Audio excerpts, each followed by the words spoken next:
За мэдсэн байцгаана уу? Тэгэхээр шинэхэн бичлэгтэй тавтай мөрөл.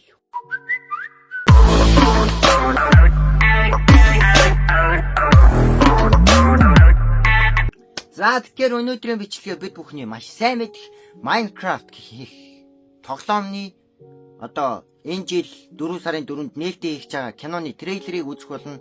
Тэгээ энэ трейлер англи хэл дээр биш тийм. Монголд албан ёсоор ерөнхийдөө албан ёсны эрхтэйгээр Монголд оруулахтай кино театруудаар 4 сарын 4-өөс гарч эхлэж байгаа. Тэгээд бүр Стивен дүрд дуу оруулсан хүн бид бүхний сайн мэдэх Бархуу ах маань тоглосон тий. Тоглосон ч гэжтэй дуу оруулсан. Дүнгүүтээ трейлерыг би та бүхэнтэй хамт үзье тий үзчихье. Let's go. Намайг Стив гэдэг. Би хүүхэд байхаас сал уурхаар тэмүүлдэг байлаа. Warner Bros. Legendary Mojang Studio. Check би малтаж хандаа гэж байна. Малтаж явсаар би энийг олсон. Ингээ монгол хэлтэй ингээд үзэхээр ямар эвгүй өөр төсөөлж чадах юм бүхний англи хэл дээр бахан трейлер үзсэн. Гайхамшигын орон. Хамгийн гол нь төсөөлж байгаа юм болдог байх ёстой. Энэ 4 сар Бид хаана байна? Эцэг чи юу юм бэ?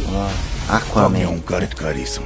Гэтэ хүмүүс Aquaman-ийг лөө мэддэг байгаа гэж байна. Чи юм. Overworld тавтай мөр. Энд чиний төсөөлсөн юм бүхнийг дэж болно.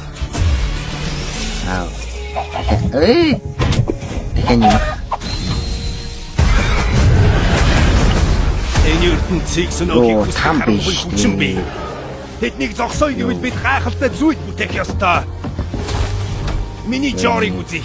Яг нэг юм Монгол кино шиг байна. Монголд оруулах кино амар гоё дуу оруулсан. Нэг хөлхний нөгөө хулгайн кино саятай юм. Дээр сууд. Шидсэн газараа шилжиж очих боломжтой. Тийм бах та. Үгүй. Надад ганц байсныг хэрэгжилчихлээ. Сүртэй юм шээ. Minecraft movie. Зөвхөн кино театруудад 2025. Бичлэгээ дуусах хамт байсан та бүхэнд баярлалаа. Тэгэхээр бичлэг таалагдсан бол лайк болон subscribe дараа тажууд нь өөрлөх хонхон дээр дарахаа битгий бартаарай тий. Тэгээд ер нь бангийн хамт байдаг үзэгч нартай баярлалаа. Тэгээд бид бүхэн 3,000-уулаа. Болж байгаа. Удахгүй тэгэл 5,000-уулаа, 10,000-уулаа, 50,000-уулаа, 100,000-уулаа болох байх гэж найдаж байна. Тэгээ ямар ч чинь одоогийн бичлэг энэ хүрээд дуслаа. Баяр таа.